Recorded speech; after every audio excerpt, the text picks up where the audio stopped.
আসসালামু আলাইকুম। হ্যাঁ, দেখুন, এটা হচ্ছে বাংলাদেশ, আর এটা হচ্ছে বাংলাদেশের রাজধানী ঢাকার চিত্র।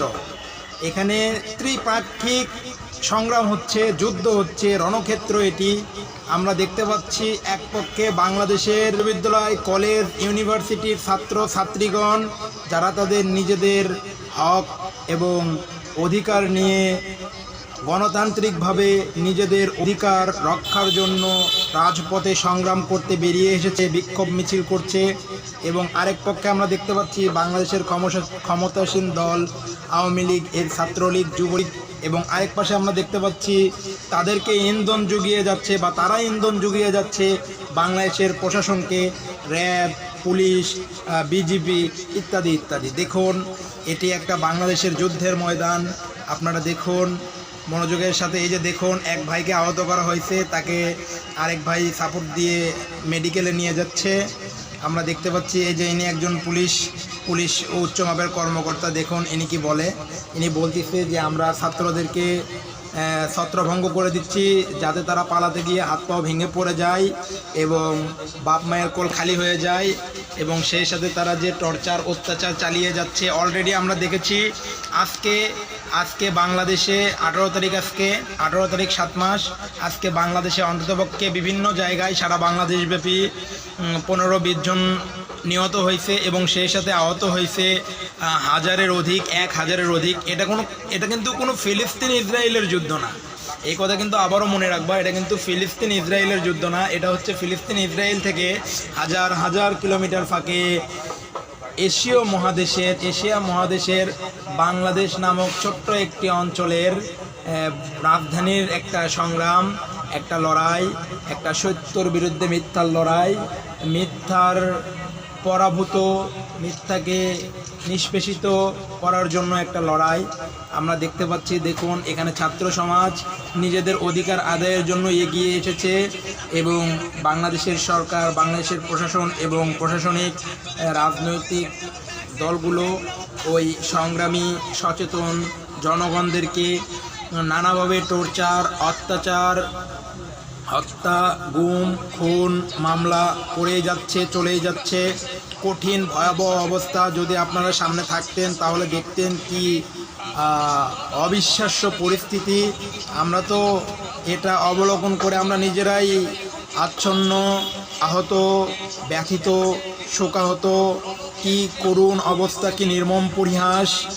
এটা সহ্য করার মতো না, অসহ্য, অবাস্তব, যেটা বাস্তবেই পরিণত হচ্ছে। দেখুন, বাংলাদেশের বর্ডার গার্ড, বিজিবি, এবং দেখতেই পাচ্ছেন আমরা এখানে বাংলাদেশ সেনাবাহিনীর সামরিক যান সরঞ্জাম দেখতে পাচ্ছি, এবং তাদের যে উচ্চ প্রোটেকশন সেটাও দেখতে পাচ্ছি, এবং সেই সাথে দেখতে পাচ্ছি বাংলাদেশের জনগণের, নাগরিকের বন্ধু পুলিশ, জনগণের বন্ধু পুলিশকে দেখতে পাচ্ছি। যেই পুলিশের হাতে কিনা গত কয়েকদিন যাবৎ আমাদের কয়েকটি বিশিষ্ট মেধাবী ছাত্রী নিহত হয়েছে, এবং সেই সাথে আমরা দেখতে পাচ্ছি পুলিশের পিছনে ইন্ধনদাচা, এবং আমরা আরও দেখতে পাচ্ছি র্যাপিড অ্যাকশন ব্যাটালিয়ন, র্যাব দেখতে পাচ্ছি, এবং তারা কিনা নিজেরাই স্বীকৃতি দিচ্ছে। আমরা ছাত্রদের শান্তিপূর্ণ সমাবেশে টিয়ার শেল নিক্ষেপ করে, রাবার বুলেট নিক্ষেপ করে, আরও অন্য যে সরঞ্জামগুলো আছে সেনাবাহিনীর এবং র্যাব, পুলিশের, এগুলো নিক্ষেপ করে তাদেরকে ছত্রভঙ্গ করে দিয়েছি। এভাবেই তাদেরকে টর্চার, অত্যাচার করা হচ্ছে। তাদের শান্তিপূর্ণ সমাবেশ ভণ্ডুল করে দিয়ে তাদেরকে বেধড়ক পেটানো হচ্ছে, আহত করা হচ্ছে। এভাবেই চলমান পরিস্থিতি বিগত কয়েকদিন যাবৎ বাংলাদেশে চলতেছে। পুলিশ প্রশাসন একপাক্ষিকভাবে রাজনৈতিক দলের সঙ্গে তাল মিলিয়ে সাধারণ শিক্ষার্থীদের ওপর হামলা করে যাচ্ছে। আপনারা দেখতেই পাচ্ছেন কি পরিস্থিতি, আপনারা দেখুন। আর একটা কথা বলি, এই সুযোগে একটা হাদিস বলে নিই, আর সেটা হচ্ছে আর হাদিস এবং কোরআনে এসেছে যে যদি কেউ, কোরআনে এসেছে এরকম করে, যদি কেউ কোনো ব্যক্তিকে হত্যা করে এবং সেই হত্যা যদি না হয় কোনো ব্যক্তির হত্যা অথবা কোনো বড় ধরনের অন্যায়ের প্রতিপক্ষ হিসেবে, বিরুদ্ধ হিসেবে, তাহলে সে যেন পুরো মানব জাতিকেই হত্যা করলো।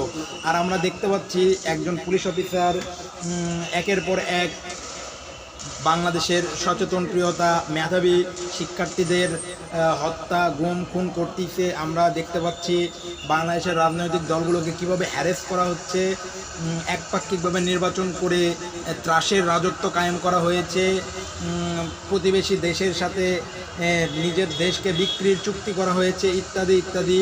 আমরা এর তীব্র নিন্দা এবং প্রতিবাদ জানাচ্ছি এবং ঘৃণার সাথে এগুলো সব প্রত্যাখ্যান করতেছি। আমরা ছাত্রদের সমর্থন করি। এটা কোনো স্বাধীন রাষ্ট্রের চিত্র হতে পারে না, এটা সম্পূর্ণ একটা বিকৃত গোলামী রাষ্ট্রের চিত্রই হতে পারে। এবং আমরা বাংলাদেশ স্বাধীন করেছি 1971 সনে, আমরা 2024 সনে এসে বাংলাদেশকে পরাজিত করতে পারি না। এভাবেই 1952 সালে ছাত্র সমাজ জেগে উঠেছিল।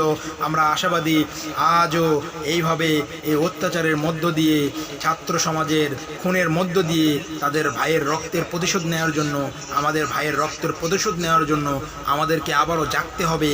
জাগ্রত চিত্র হয়ে, অন্যায়ের বিরুদ্ধে প্রতিবাদী হয়ে আমাদের অধিকার আমাদের নিজেদেরকেই প্রতিষ্ঠিত করতে হবে। দেখুন আপনারা আপনাদের পরিবেশ পরিস্থিতি দেখুন, চারপাশের কি থমথমে পরিবেশ, বিষাক্ত কালো ধোঁয়া দিয়ে সব কিছু ছেয়ে গেছে, যা কোনোভাবেই মেনে নেওয়ার মতো না।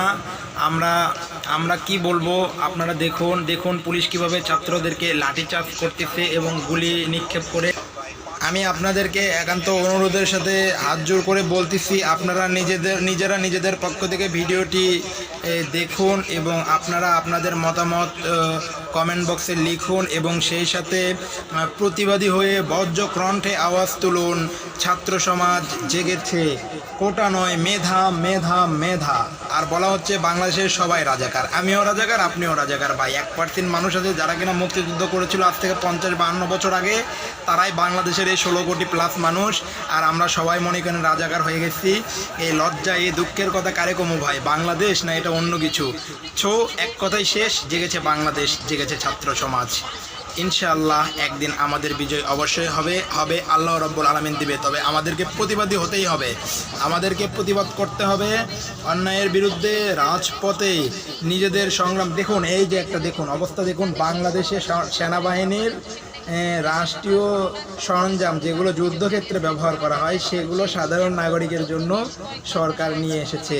সাধারণ নাগরিকের বিরুদ্ধে অলরেডি কতজনকে যে হত্যা করা হয়েছে। এই যে আপনারা যে সিনটা দেখতে পাচ্ছেন ক্যামেরাতে, ধোয়া ধোয়া পরিবেশ, এখানে আগুন লাগানো হয়েছিল ছাত্রলীগের পক্ষ থেকে। আর সেই আগুনেই মনে করেন যে গোটা এলাকা কালো ধোঁয়ায় ছেয়ে গেছে।